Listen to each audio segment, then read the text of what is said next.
Hey, what is going on, everybody? We are back. It is Brian, and tonight we have another blind flight for you all.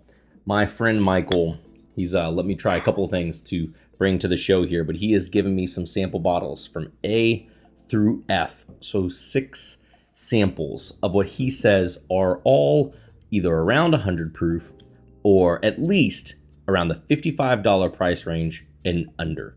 These are bottles that he was able to go in and get off of a shelf. So there might be something that's a little bit hard to find in here, depending on your market, but these were things that he did not have to, he wanted to specifically say, these are things that he did not have to wait in a line for that come in at around $55 or less. So we have poured these A through F. I'm gonna taste them and give some quick thoughts on them, and then we're going to see how wrong I am when we reveal them. So let us go ahead and get started. I will have you say we are sipping in our entry-proof tasting glasses tonight. I'll have the link down below where you can get those. And don't forget, you can also get these by being a subscriber of our Patreon at the Entry Proof Podcast. Before we go any further, feel free to jump down below, give a smash of that thumbs button, hit a subscribe if you have not already. Let me know if you are enjoying the content I am putting out for you all. That's a way that you can help me on the show, is by subscribing, sharing the video, or at least showing that you like the video. Let's dive into it. Now, the sample A was pretty tight and unassuming when I first poured it out, but as it sat open, a little bit more flavors have drawn out. It has this kind of waxy cherry note that comes off almost like artificial or like cough drop type cherry flavor. Some sugary sweetness that doesn't come off necessarily like brown sugar or like caramel or anything like that. It kind of smells like sugar water. It's very sweet, like you would make a simple syrup or something like that to put into a drink or something like that. It smells like sugar water. There seems to be like a little bit of youthful grain quality, but also comes with like some grape jelly. All in all, it's the kind of nose that reminds me of a Weeder or Buffalo Trace or something like that. So it has some sweetness, but it's a little over exaggerated in sweetness. Move to the sample B.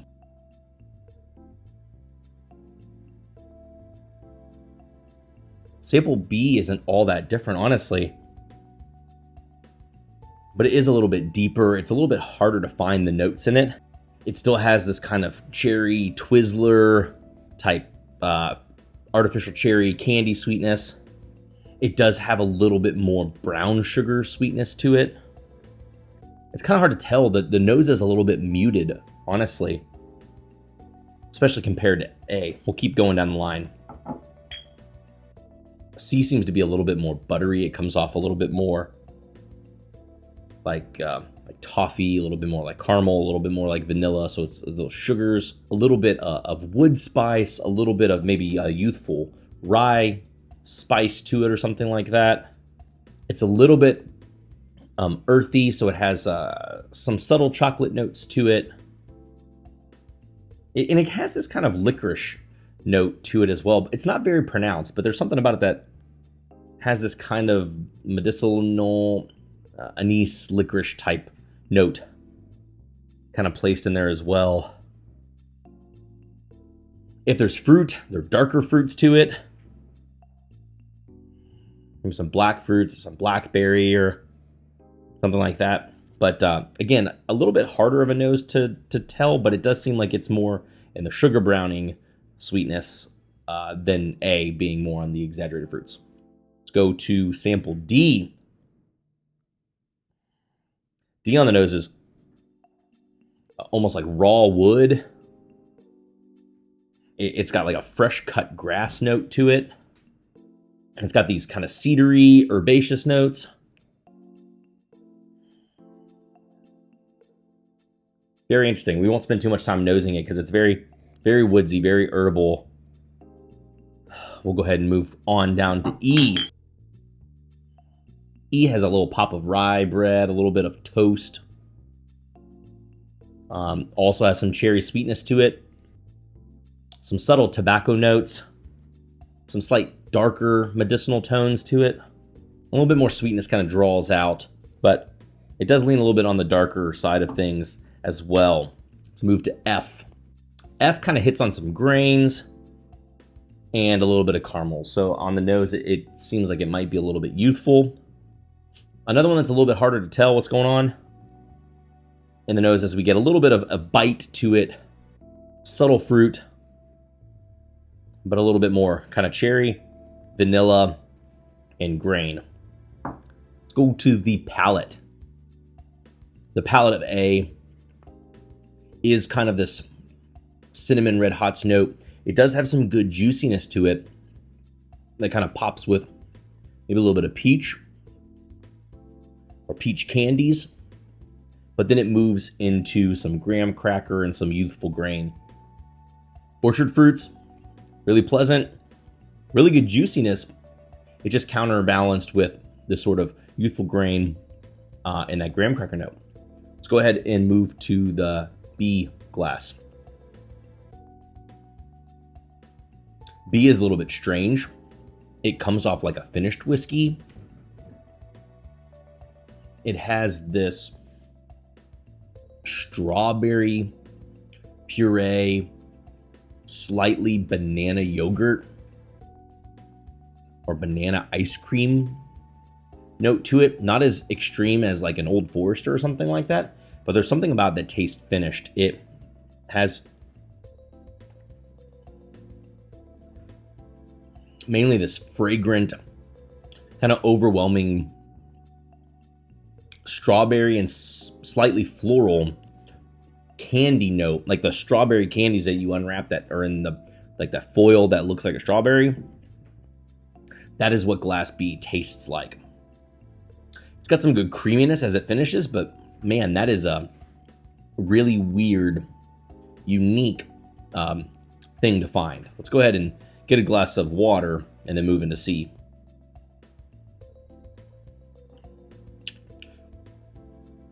C jumps in with a good layer of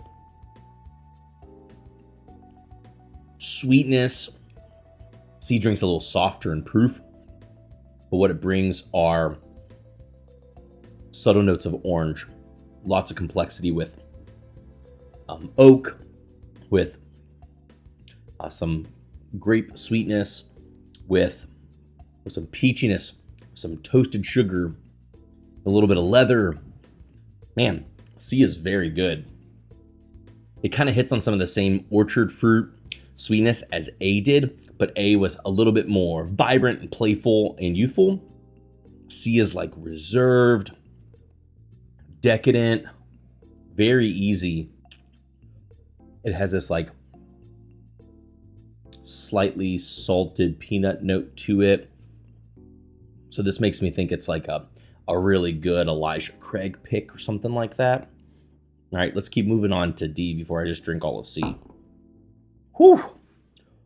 Whew. By comparison, D comes out of the gate strong. Pretty warm on the palate.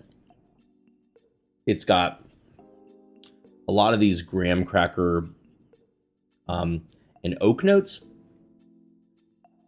It draws in all these baking spices, youthful grain, kind of red hots or the cherry, like hot cherry Twizzler. Yeah, really heated cherry notes with lingering, like subtle leather, with these exaggerated, like lingering dry baking spices. Let's get another drink of water, go on to E. Ooh, ooh, man. E's another one that kind of hits my wheelhouse. Deep oak, black cherry, custard, toast or toasted sugars, barrel char, a little tobacco. I'm afraid if I say like bruleed banana, it's going to be too much signaling for Old Forester, but kind of has that a little bit here. It's got me like thinking like, man, what's the price of 1920 again? Could it be that? Really approachable in the palate. Great Big upfront sweetness. I mean, it engulfs the palate. It almost makes me want to go back to C real quick. Yeah, C is really subdued. E has a lot of richness, a lot of good flavor, but really similar on the palate to E. Excuse me, really similar on the palate to C. Rich, oaky, deep flavors. Has some spice there, but it kind of gives you that Kentucky hug a little bit. It doesn't like prickle all the way down, but man, you can start to feel yourself getting warm from a pour of that. Let's go ahead and go to the last sample of F. Man, coming after E, F kind of falls off a little bit. I mean, E was hard to follow. It was very rich. F is a bit refined. It has some good sweetness to it. It has some nice wood aromatics. I say aromatics, which would be like a nosing note, but like in the palate, it has some kind of fragrant wood notes. It's not exactly oaky. It's not exactly fresh wood. It's sort of a fragrant, I don't know, like a French oak or something like that. Chewy, some honey. And it has some good sweetness to it too. It's just not exactly as punchy as E was. Yeah, I am all over the place. I'm all over the place with what these could be. All right, let's go back through for one more taste, and then we'll rank them and we'll kind of give some guesses. The nose is shaping up on A, less fruit. Now it's got some good sugars.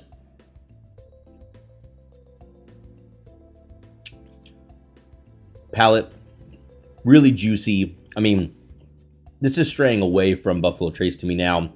It's got these juicy orchard fruits. Really enjoyable. Reminds me of like the Nashville Barrel Company small batch, or some of the notes that we talked about either in the Stellum, some of the notes that we talked about in the Pinhook. Juicy orchard fruits. Very solid. Moving to B. Man, B is crazy. I do not know.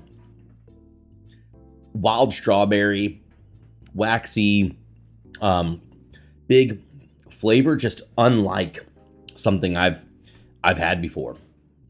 C is almost assuredly an Elijah Craig. It's delicious. It has a very good, well integrated Elijah Craig profile. If I'm wrong, I'm gonna feel like an idiot, but man, that's good. Let's go to D. And D hits on this kind of bright, weeder kind of profile, but a little bit younger. Makes me think Makers. Little hot lingering on the palate. Tiny bit sizzling. But yeah, that's where I'm at with that. Let's go back to E. E has a lot going for it.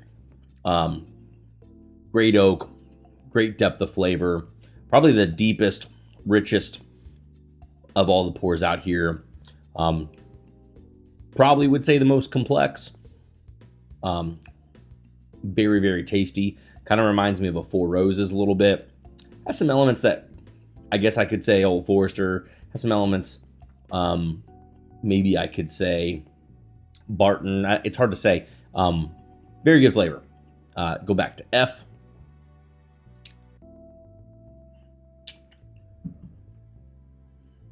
Yeah, F seems to be pulling me in all sorts of directions. Some of it's fruity, some of it's chocolate.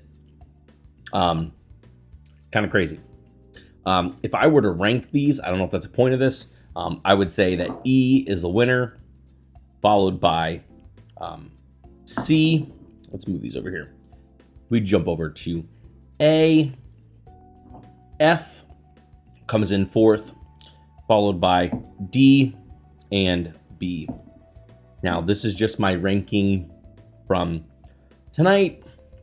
These can obviously change every time that you taste through them, but that's what I would do. Now, I think I just went through, and as I talked about, a lot of these, I have no clue what they might be.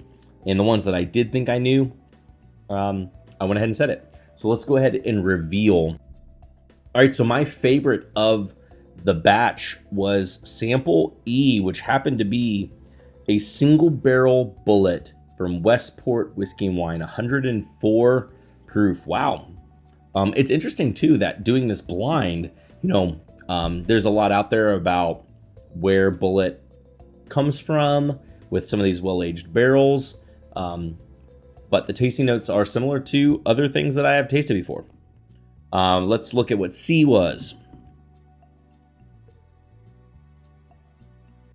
C was, in fact, it looks like a pick. This is a 9-year Elijah Craig Rickhouse Y Floor 6. Pretty nice, pretty nice. Let's move on to A. A, Uncle Nearest, 1856. This is 100 proof.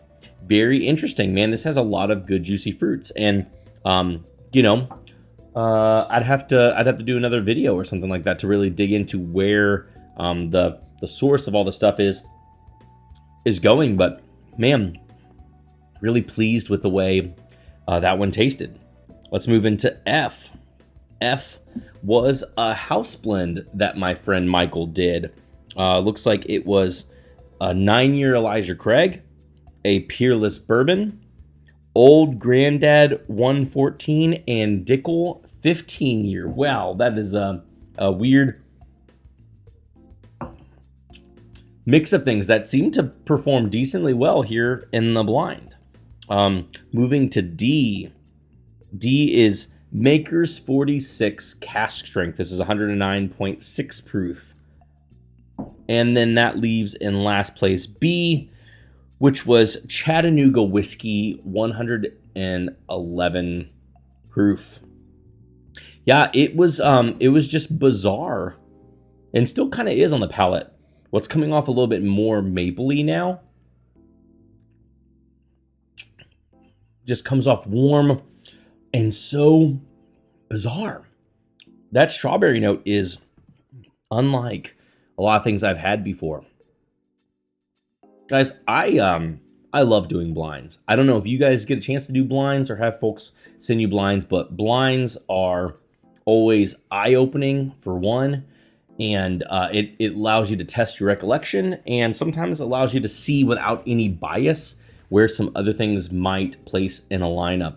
I'm not very experienced with Chattanooga whiskey, and I'm not very experienced, haven't had none of Uncle Nearest, so really neat to get those placed in here as well. But also just love being able to try these things side by side. It's really difficult a lot of times, I find, doing blind flights, and so it really challenges you, especially when we're in this industry where we see some allocated stuff or some higher price things, and we want to know, are they worth it? You can always try those things at a bar, but you still have some bias. You still have the bottle in front of you, or you know what you're tasting. Something that's very humbling about doing blinds, both on what you can recall or what you can taste or what you think about a product, if it's better than something else without actually seeing what the brand is. But I just love doing them. If you guys want me to do other blinds, shoot me a line or let me know. Yes, I want to see more blind tastings. Michael, thank you for sending me this blind. Very interesting to see these pours and how they stacked up. Thanks again for tuning in tonight, everybody. Please, if you haven't already, subscribe to the channel. Give me a thumbs up on this video, or go check out some of the past videos. Share them with some of your friends. That's a way that you can help grow or support the channel without having to do it financially or any of those sorts of things. Just a way that you can kind of grow what is happening here on the channel. If you want more content, feel free to jump over to the Entry Proof Podcast. That's a podcast that I do with Drew P. Whiskey. He's also here on YouTube. We're generally on his channel Thursday nights doing live streams and kind of chatting back and forth with you all. Want to support the channel financially? Go to patreon.com/entryproofpodcast. That's where you can get access to our barrel picks, merch like the Entry Proof neat glasses, or some of the shirts that are coming up, or some extra content along the way. But in general, that's going to fuel the ability to do content for you all from me and Drew. As always, it's a pleasure joining you guys, and I look forward to the next video. We'll see you later.